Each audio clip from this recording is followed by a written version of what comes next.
ನಮಸ್ತೆ, welcome back to my YouTube channel. Happy Shivaratri. ಎಲ್ಲರಿಗೂ ಆಯಸ್ಸು ಆರೋಗ್ಯ ಕೊಟ್ಟು ಕಾಪಾಡಲಿ ಅಂತೇಳಿ ನಾನು ವಿಡಿಯೋನ ಶುರು ಮಾಡ್ತಾಯಿದ್ದೀನಿ. ಯಾರೆಲ್ಲ ನನ್ನ ಚಾನಲ್ನ ಸಬ್ಸ್ಕ್ರೈಬ್ ಆಗಿಲ್ಲ ಅವರು ಸಬ್ಸ್ಕ್ರೈಬ್ ಮಾಡಿಕೊಂಡು ಸಪೋರ್ಟ್ ಮಾಡಿ. ಶಿವರಾತ್ರಿ ಹಬ್ಬ ಎಲ್ಲರಿಗೂ ಹಬ್ಬ. ಶಿವರಾತ್ರಿ ವಿಶೇಷನೇ ತಂಬಿಟ್ಟು ಅಂತ ಎಲ್ಲರಿಗೂ ಗೊತ್ತಿರೋವಂಥದ್ದು. ತಂಬಿಟ್ಟನ್ನ ಎಲ್ಲರೂ ಒಂದೊಂದು ಥರ ಮಾಡ್ತಾರೆ. ನಾನು ಈ ರೀತಿಯಾಗಿ ಮಾಡ್ತಾಯಿದ್ದೀನಿ. ಬನ್ನಿ ಯಾವ ರೀತಿ ಮಾಡೋದು ಅಂತ ನೋಡೋಣ. ಶಿವರಾತ್ರಿ ಹಬ್ಬಕ್ಕೂ ತಂಬಿಟ್ಟಾಗುತ್ತೆ ಮತ್ತು ಹೆಲ್ದಿದು ಜೊತೆಗೆ ಆಗುತ್ತೆ ಅಂತೇಳಿ ನಾನು ಇನ್ನೊಂದೆರಡು ಎಕ್ಸ್ಟ್ರಾ ಸಾಮಗ್ರಿಗಳನ್ನ ಯೂಸ್ ಮಾಡಿ ಮಾಡ್ತಾಯಿದ್ದೀನಿ. ಮೊದಲಿಗೆ ಫಸ್ಟು ನೋಡಿ, ನಾನು ಒಂದು ಬೌಲಲ್ಲಿ 2 ಬೌಲಷ್ಟು ಅಕ್ಕಿ ಹಾಕ್ಕೊಂಡು ಹುರ್ಕೋತಾ ಇದ್ದೀನಿ. ಇದರಲ್ಲಿ ಯಾವ ಥರ ಅಕ್ಕಿ ಆಗಿದ್ರೂ ನಡೆಯುತ್ತೆ.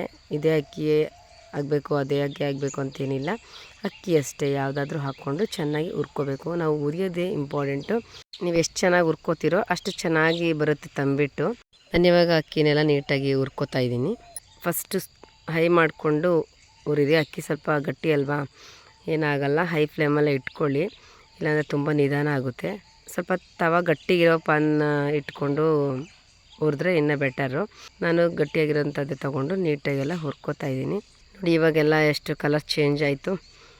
ಈ ರೀತಿಯಾಗಿ ಅಕ್ಕಿ ಒಂದು ಕಲರ್ ಬರುತ್ತೆ, ಅಲ್ಲಿವರೆಗೂ ನೀಟಾಗಿ ಹಿಂಗೆ ಹುರ್ಕೋಬೇಕು. ಇದನ್ನು ಹುರಿದ್ಬಿಟ್ಟು ನಾವೊಂದು ಇದು ತಟ್ಟೆಗೆ ಹಾರಾಕೊಳ್ಳೋಣ. ಸುಡ್ತಾ ಇರುತ್ತಲ್ಲ ಅದೆಲ್ಲ ಆರಬೇಕು. ನೋಡಿ ನಾನು ಇಟ್ಕೊಂಡು ಸುಡ್ತಾ ಇದೆ. ಸುಡೋವರೆಗೆ ಹುರ್ಕೊಳ್ಳಿ ನೀಟಾಗಿ. ನಾನು ಇದನ್ನು ಹಾರಕ್ಕಿಟ್ಟು ನೆಕ್ಸ್ಟು ನಾನು ಹೆಸರು ಕಾಳು ಹಾಕ್ಕೋತಾ ಇದ್ದೀನಿ. ಹೆಸರು ಕಾಳನ್ನೂ ಅಷ್ಟೇ ನೀಟಾಗಿ ಹುರ್ಕೊಳ್ಳಿ. ಎಲ್ಲ ಗಟ್ಟಿ ಪದಾರ್ಥನೇ, ಹಾಗಾಗಿ ಫಸ್ಟು ಹೈ ಫ್ಲೇಮಲ್ಲಿ ಇಟ್ಕೊಂಡು ಆಮೇಲೆ ಸ್ಲೋ ಫ್ಲೇಮಲ್ಲಿ ಇಟ್ಕೊಂಡು ಹುರ್ಕೊಳ್ಳಿ. ನೋಡಿ ಈ ರೀತಿ ಹುರ್ಕೋತಾ ಇದ್ದೀನಿ. ಹೆಸ್ರು ಕಾಳನ್ನೂ ಅಷ್ಟೇ ನೋಡಿ ಈ ಕಲರ್ ಬರೀ ಹುರ್ಕೊಂಡೆ. ಹೆಸ್ರು ಕಾಳೆಲ್ಲ ತುಂಬ ಹೆಲ್ತ್ಗೆ ಎಷ್ಟು ಬೆನಿಫಿಟ್ ಇದೆ ಅಂತ ಗೊತ್ತಿದೆ ಅಲ್ವಾ. ಹಾಗಾಗಿ ಹೆಸ್ರು ಕಾಳನ್ನ ಹುರ್ಕೊಂಡು ಜೊತೆಗೆ ನಾನು ಒಂದು ಬೌಲಷ್ಟು ಕಡಲೆಕಾಳನ್ನ ಹಾಕ್ಕೊಂಡಿದ್ದೀನಿ. ಇದು ಅಷ್ಟೇ ಗಟ್ಟಿಯಾಗಿರೋದು ನೀಟಾಗಿ ಮುರ್ಕೊಳ್ಳಿ. ಇದನ್ನು ಅಷ್ಟೇ, ಇದರಲ್ಲೂ ಅಷ್ಟೇ ಹೆಲ್ತ್ಗೆ ಎಷ್ಟು ಬೆನಿಫಿಟ್ ಇದೆ. ಮತ್ತು ಮೊಳಕೆ ಇವೆರಡು ಹೆಸ್ರು ಕಾಳು ಕಡಲೆಕಾಳೆಲ್ಲ ಮೊಳಕೆ ಮಾಡಿಕೊಂಡ್ರೆ ಎಷ್ಟು ಚೆನ್ನಾಗಿರುತ್ತೆ. ಈ ಉಂಡೆಗೆ ಹಾಕಿದ್ರೂ ತಿನ್ಬೋದಲ್ಲ ಅಂಥೇಳಿ ನಾನು ಹಾಕ್ಕೊಂಡಿದ್ದೀನಿ ಅಷ್ಟೇ. ಅದು ಇಷ್ಟ ಇದ್ದರೆ ಹಾಕ್ಕೋಬೋದು, ಇಲ್ಲಾಂದರೆ ಬೇಡ. ನಾನು ಹೆಲ್ದಿ ಇರುತ್ತೆ ಅಂಥೇಳಿ ಈ ಉಂಡೆಗೆ ಹಾಕೋತಾ ಇದ್ದೀನಿ ಅಷ್ಟೇ. ಇವಾಗ ನಾನು ಮತ್ತೆ ಕಡಲೆ ಬೀಜನೂ ಕೂಡ ಹುರ್ಕೋತಾ ಇದ್ದೀನಿ. ಇದನ್ನು ನೀಟಾಗಿ ಇದನ್ನು ಹುರ್ಕೊಂಡು ಇದು ಸಿಪ್ಪೆ ತೆಗಿಬೇಕು. ಹಾಗಾಗಿ ಸ್ವಲ್ಪ ಸ್ಲೋ ಫ್ಲೇಮಲ್ಲಿ ಇಟ್ಕೊಂಡೆ ಹುರ್ಕೊಳ್ಳಿ. ಇದನ್ನು ಸಿಪ್ಪೆ ತೆಗೆದು ಆಮೇಲೆ ಪೌಡ್ರ್ ಮಾಡ್ಕೋಬೇಕು. ಇದನ್ನು ಒಂದು ಸ್ವಲ್ಪ ತರಿಯಾಗಿ, ತುಂಬ ಸಣ್ಣದಾಗಿ ಮಾಡಿಕೊಂಡ್ರೆ ಚೆನ್ನಾಗಿರಲ್ಲ. ಹಾಗಾಗಿ ನಾನು ಇದನ್ನು ಸಪ್ರೇಟೇ ಇಟ್ಕೋತಾ ಇದ್ದೀನಿ ಬೇರೆ ಪ್ಲೇಟ್ಗೆ. ಅದನ್ನೆಲ್ಲ ಒಟ್ಟಿಗೆ ಹಾಕಿ ಹಾರಾಕಿಟ್ಟಿದ್ದೀನಿ. ಇದನ್ನು ಮಾತ್ರ ಸ್ವಲ್ಪ ಕಾಳು ಸಿಗೋ ಥರ ಮಾಡ್ಕೊಳ್ಳೋಣ. ಬೇಳೆ ಮಾಡ್ತಾಯಿದ್ರೆ ಟೈಮೆಲ್ಲ ಆಗೋಲ್ಲ ಅಂಥೇಳಿ ನಾನು ಇದನ್ನು ಸಪ್ರೇಟ್ ಇಟ್ಕೋತಾ ಇದ್ದೀನಿ.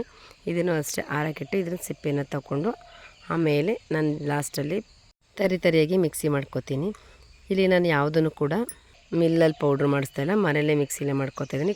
ಕಡಲೆ ಕೂಡ ಹಾಕೋತಾ ಇದ್ದೀನಿ. ಇದನ್ನು ಬಿಸಿ ಮಾಡಿಕೊಂಡ್ರೆ ಮಾಡ್ಕೋಬೋದು. ನಾನು ಸ್ವಲ್ಪನೇ ಬಿಸಿ ಮಾಡ್ಕೋತಾ ಇದ್ದೀನಿ ಅಷ್ಟೇ, ಹೆಚ್ಚೇನು ಬಿಸಿ ಮಾಡ್ಕೋತಾ ಇಲ್ಲ. ಇದನ್ನು ಅಷ್ಟೇ ಎಲ್ಲ ಒಟ್ಟಿಗೆ ಬಿಸಿ ಮಾಡಿ ಇಟ್ಕೊಂಡು ಒಂದೇ ತಟ್ಟೆ ಒಳಗೆ ಹಾಕೋತಾ ಇದ್ದೀನಿ. ಜೊತೆಗೆ ಇವಾಗ ಎಳ್ಳು ಕೂಡ ಹಾಕೋತೀನಿ. ಎಳ್ಳಲ್ಲೂ ಅಷ್ಟೇ ತುಂಬ ನಮ್ಮ ಮೂಳೆಗೆ ಆಗಲಿ ಎಲ್ಲ ಒಂದು ಬೆನಿಫಿಟ್ ಇರೋದ್ರಿಂದ ನಾನು ಎಳ್ಳು ಅಷ್ಟೇ ಹಂಗೆ ಸುಮ್ಮನೆ ಕೊಟ್ಟರೆ ತಿನ್ನಲ್ಲ ಅಂತೇಳಿ ಇದಕ್ಕೆ ಜಾಸ್ತಿ ಹಾಕೋಣ ಅಂತೇಳಿ ತುಂಬ ಜಾಸ್ತಿನೇ ಸ್ವಲ್ಪ ಯೂಸ್ ಮಾಡ್ಕೋತಾ ಇದ್ದೀನಿ. ಸ್ವಲ್ಪ ಹಾಕ್ತಾರೆ ಕೆಲವರು, ನಾನು ಸ್ವಲ್ಪ ಎಳ್ಳು ಜಾಸ್ತಿ ಹಾಕೋಣ ಅಂತ ಜಾಸ್ತಿನೇ ಹುರ್ಕೋತಾ ಇದ್ದೀನಿ.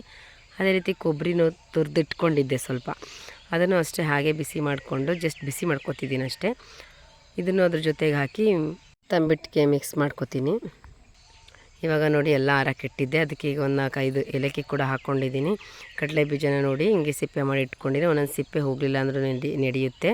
ಈ ರೀತಿ ನೋಡಿ ಇದನ್ನೆಲ್ಲ ಇಟ್ಕೊಂಡಿದ್ನಲ್ಲ, ಇದನ್ನೆಲ್ಲ ಇವಾಗ ನಾನು ಮಿಲ್ಗೇನು ಕೊಡ್ತಾಯಿಲ್ಲ ಪೌಡ್ರಿಗೆ, ನಾನು ಮನೆಯಲ್ಲೇ ಮಿಕ್ಸಿಲೇ ಮಾಡ್ಕೋತಾ ಇದ್ದೀನಿ.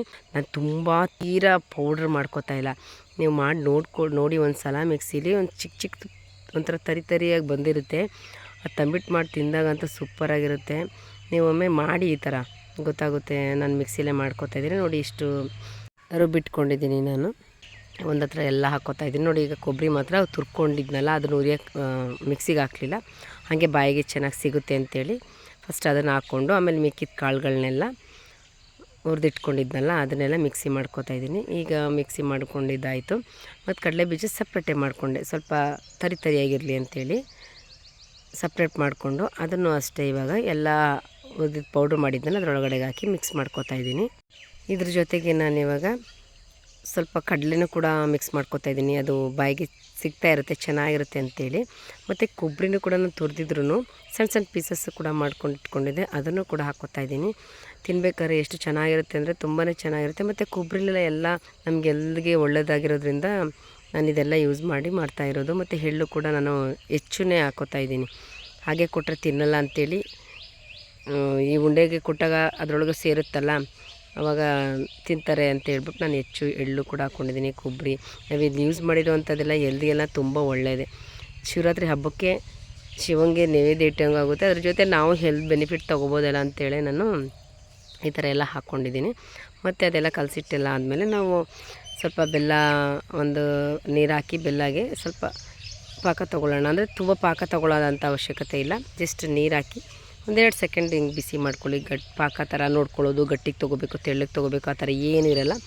ಜಸ್ಟ್ ಬೆಲ್ಲಗೆ ಸ್ವಲ್ಪ ನೀರು ಹಾಕ್ಕೊಳ್ಳಿ, ತುಂಬ ನೀರು ಹಾಕ್ಕೊಳಕ್ಕೆ ಹೋಗ್ಬಿಟ್ಟು ಸ್ವಲ್ಪ ಹಾಕ್ಕೊಂಡು ಜಸ್ಟ್ ಸ್ವಲ್ಪ ಬಿಸಿ ಥರ ಮಾಡ್ಕೊಳ್ಳಿ. ನೋಡಿ ಇದನ್ನು ನಾನು ಫಿಲ್ಟ್ರ್ ಮಾಡಿಕೊಂಡು ಇವಾಗ ನಾನು ಎಲ್ಲ ಪೌಡ್ರಿಗೂ ಕಲಿಸ್ಲಿಲ್ಲ, ಸ್ವಲ್ಪನೇ ಕಲಿಸ್ಕೊಳ್ಳೋಣ ಅಂಥೇಳಿ ಬೆಲ್ಲ ಪಾಕ ತೊಗೊಂಡಿದ್ದು ಇದು ಕಾಯಿಸಿಟ್ಕೊಂಡಿದ್ದಲ್ಲ ಅದನ್ನು ಹಾಕ್ಕೊಂಡು ಮಿಕ್ಸ್ ಮಾಡಿ ಇಟ್ಕೊಂಡು ಉಂಡೆ ಮಾಡಿಕೊಂಡೆ. ನೋಡಿ ಉಂಡೆನ ಸ್ವಲ್ಪ ತೆಳ್ಳಗೆ ಕಟ್ಕೊಳ್ಳಿ, ತುಂಬ ಗಟ್ಟಿ ಕಟ್ಕೊಂಡ್ರೆ ಅದನ್ನು ಆರಿದಾಗ ಗಟ್ಟಿಯಾಗಿಬಿಡುತ್ತೆ.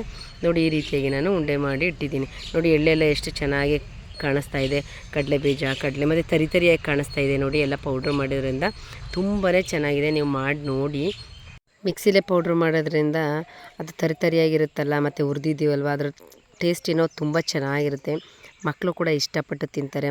ಹೇಳ್ಬೇಕಂದ್ರೆ ನಾವು ಚಿಕ್ಕ ವಯಸ್ಸೆಲ್ಲ ಇದನ್ನು ತಿಂತಾನೆ ಇರಲಿಲ್ಲ, ಇವಾಗಲೇ ಅದರದ್ದು ಹೆಲ್ತ್ ಬೆನಿಫಿಟ್ ಎಲ್ಲ ಗೊತ್ತಾದಮೇಲೆ ನಾನು ಮಕ್ಕಳು ಕೂಡ ತಿನ್ನಲಿ ಅಂತೇಳಿ ಈ ಥರ ನೋಡಿ ಕಾಳುಗಳನ್ನ ಯೂಸ್ ಮಾಡಿ ನಾನು ಈ ಥರ ತಂಬಿಟ್ಟು ತಿಂದಂಗೆ ಆಗುತ್ತೆ ಅಂತೇಳಿ, ದೇವ್ರಿಗೂ ಆಗುತ್ತೆ ಅಂತೇಳಿ ರೀತಿ ಮಾಡಿದ್ದೀನಿ. ನೀವು ಮಿಸ್ ಮಾಡದೆ ಈ ರೆಸಿಪಿನ ಮಾಡಿ ಹೇಗಿತ್ತು ಅಂತೇಳಿ ಕಮೆಂಟ್ ಬಾಕ್ಸಲ್ಲಿ ಕಮೆಂಟ್ ಮಾಡಿ, ಲೈಕ್ ಮಾಡಿ, ಶೇರ್ ಮಾಡಿ. Thank you.